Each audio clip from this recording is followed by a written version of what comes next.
this computer. Okay, share screen.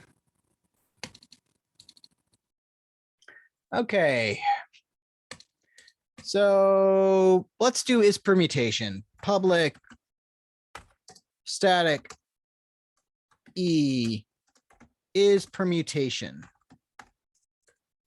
Actually, I don't think I have time to go into the comparables, but I will do so if I do have time.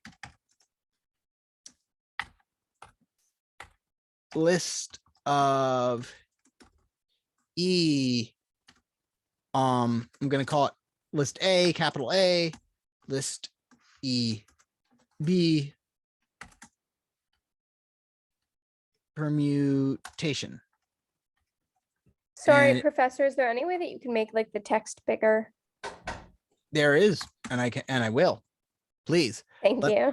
All right, I'm just going to finish writing this so I don't forget it. Return true. Okay.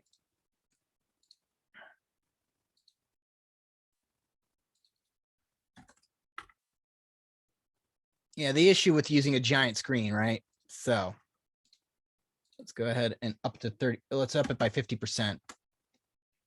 Much better? Yes, thank you. All right. Yeah, I've gotten used to coding on with giant text, and I actually enjoy it. It's nice not having to struggle to read things. All right, so so what we've got here is permutation. We've got, so we want to make sure that basically that we've got the same number of items, sorry, the same items and the same number of items. So for instance, A, B, A, and A, B, A are permutations of each other. Or for a more realistic example, the words wolf and flow are permutations of each other. Okay. Right? They're just simply rearranged. Okay. So now what are the trick cases we have to look out for? Well, we have to look out for the cases where they have the exact same number, where they have the exact same letters, but different numbers, such as if I had a permutation of 112 versus 212, right? They both have ones and twos. They just have different amounts. So in order to solve this problem, what we have to do is that we have to count. So what we have to do, well, first off, there's a very important point we can do right now at the very beginning before we really think about it. If A dot size is not equal to B dot size, return false. We're done. They're not the same size. They can't be permutations of each other because there's no way for them to have the same exact counts of things. Just doesn't work. So now that we know that they're the same size, that actually gives us a lot, that actually helps us, because what I can do is I can say, all right, for every item that occurs in A, what am I going to do? I'm going to count the number of times it occurs in A, and I'll count the number of times it occurs in B. And if they don't match, they're not a permutation. And if I do that for every item and I get to the end of this, then they're permutations. Make sense? So it's a fairly straightforward way to phrase that. But actually, in actuality, the code looks kind of scary because the for loop, because we have a for loop that runs over the same thing inside of a for loop, which also has another for loop beside it. It's a bit of a thing. So, but let's do that. Let's work on this. So I'm to keep my loops a bit more sane, I'm going to use a for each loop as the outer loop. Now, if you're familiar with Python, this is Java's version of the Pythonic for loop, which just simply looks like this: for each item, and you read the colon as an in. So for each E item in. So beautiful. I love how short that is. Literally for every single item in A. What are the restrictions of this? Restrictions for this, if you didn't watch my video in module 1, is that this is useless if you want to use the order, because Java will be determining the order for you. And the second thing is that you can't if you try modifying any object while you're using it, while you're iterating over it using a for each loop, you can run into issues like an error. Okay, but for every item in A, what do I need to do? I want to count the number of times it occurs in A. Count A is equal to 0. Oh, right. I'm working in Java, so I have to declare what type it is. Int count B, right? That's the issue with teaching both Java and Python at the same time. It kind of, the syntaxes sometimes collide. Count B is equal to 0. So now I'm going to count the number of times it occurs in there. So for I, bam. Okay, so for int I is equal to 0, I is less than a dot size, right? So for every index, every valid index in there,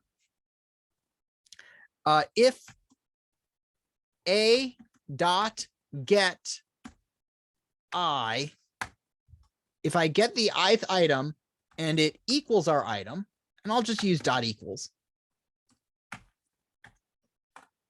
If that item is equal to the item, count A plus plus, right? And that's going to be true once, right? That's going to be true at least once, right? Because this is what triggered it, right? That's what made me want to count that item. That's going to be. Now, the reason I capitalized it, by the way, was to make it easier for me to pick out the letters when I do this, which is I'm just going to copy paste it. That's why I capitalize my variable names, by the way, in this case. I rarely do that, but when I'm doing something like this, where I'm just going to be making a very basic change like this, I like being able to pick out those ginormous capital letters like this. So this for loop counts the number of times it occurs in A, and this for loop counts the number of times it occurs in B. See what I mean? We have a for loop that iterates over A, and inside of it is a for loop that iterates over A. It's kind of wild.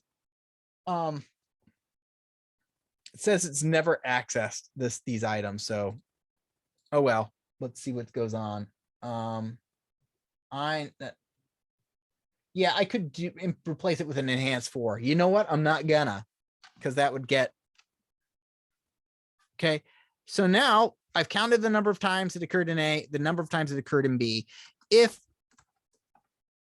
count A is not equal to count B, if these counts don't equal, then they aren't permutations of each other, because we looked at an item, it occurred different amounts of times in our two lists. So return false.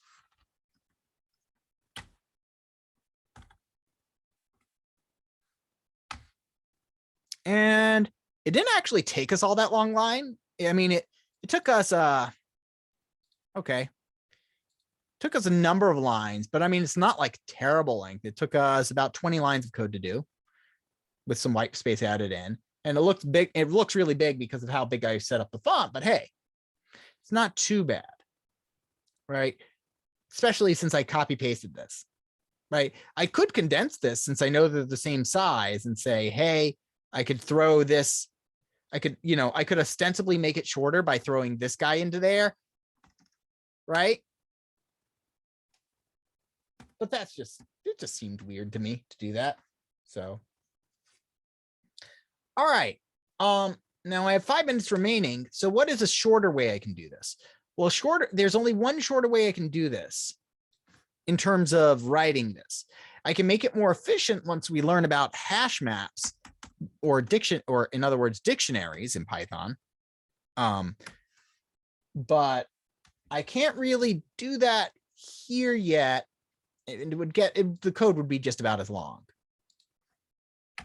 So is permutation 2. So my idea here is, so this is a bit of an easier one. List A, list B. Okay. Return. And so here's my brilliant idea, my cunning scheme, okay? Which is what I'm going to do is that, okay, if I have two words like this, wolf and flow, if I sort the individual letters in them, right, which by the way, flow is already sorted, but if I sort wolf, I'll also get flow, right? If I sort two items, if I sort two lists, there'll be permutations of each other if they come out with the same sorted order, right? Right? If I had 1, 2, 1, 2, 1, 2, and 2, 1, 2, 1, 2, 1, they're both permutations of each other. They would both sort into 1, 1, 1, 2, 2, 2. Make sense? So, okay. So we could assume that I just did a little bit of Googling onto Stack Overflow and went to Stack Overflow and say, hey, Stack Overflow, how do you sort a list? By the way, Stack Overflow will get you the right answer. So, and the answer that you'll get from Stack Overflow is this. Oh, use the collections class. Use the collections class. A list is a collection. The collections class has a bunch of useful methods in it. If you look that up, that's great. And it'll say, okay, you just toss it into collections.sort and it will sort it for you. So my brilliant plan is this, and it is actually a smart plan, by the way. And then I'll return a dot equals to b. But as you can see, even as I'm typing it out, I've got an error for God knows what reason, right?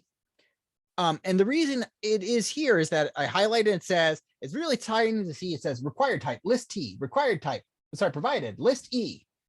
Oh, I guess I guess these matter. They don't actually matter. We'll get the same error if I put in T's instead. Required list T. Oh, there's another line. Reason, no instances of type variable T exist so that T conforms to comparable question mark super T. Does that even make sense? All right, so cool features that you can do in ID. So I'm going to switch this back and just show you a cool feature you can do in an ID that's going to help us answer this question and correct our code. Hold Control, click on a method. Doesn't matter if it's in your class or not. Click, boom, pulled up the source code for our Java class, which by the way, brought that up. It's pretty cool. Public static. And so we see here that that sort takes in a list, right? And rather than taking in just this, it's read only, I can't delete it. Rather than just taking in this, it's this whole thingamabobber. I did that by holding Control. It works in Eclipse too. Holding Control and clicking. So there's this whole thing here. T extends comparable super T.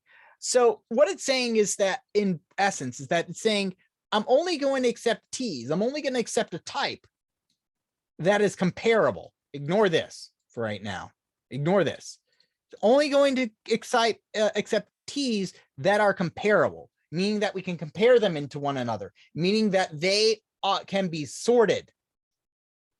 Right? Because you have to be able to compare things and say, does this come before or after for them to be sorted, right? Some types like integers are comparable, right? And strings, alphabetical order. Things like scanners aren't really comparable. How would we know which scanner to put first? So the way we do this is we can go extends comparable. Sorry, extends comparable, and then I would do E over here. And what this says is that I'm saying that E, if you don't do this, you'll get a warning. And so I like to suppress warnings. And what this says is that I'm going to take in types, and I'm going to take in a type called E, and it's only going to be applicable to, I'm only taking in E's that can compare to other E's. So in other words, I'm taking in integers because I can compare them to other integers. I'm taking in doubles because I can compare them to other doubles. But I'm not going to allow, I'm not going to allow a type mismatch here. Okay. So I like this one. It works pretty well for us. And now we can see that we've got a 3-line solution, but we had to restrict it. So we can't figure out permutations of scanners. All right, so I've gone a minute over time. If you want to stay behind and ask me questions, you're more than welcome to. Otherwise, class is dismissed. If you if you have questions, send me an email, shoot me a message on Discord. I hope to see you in person on Monday, but we'll see what happens. I will send you an email if plans change, but otherwise I will see you in person on Monday. Thank you, Professor. See you. Thanks, Professor. Have a good day. I was just have a Thank you, question. Professor. Are you doing Thank you. Demos? demoing or no? Sorry. Are you doing demos or no? I'm going to take some anybody who wants to I'll be taking demos until my kid gets home.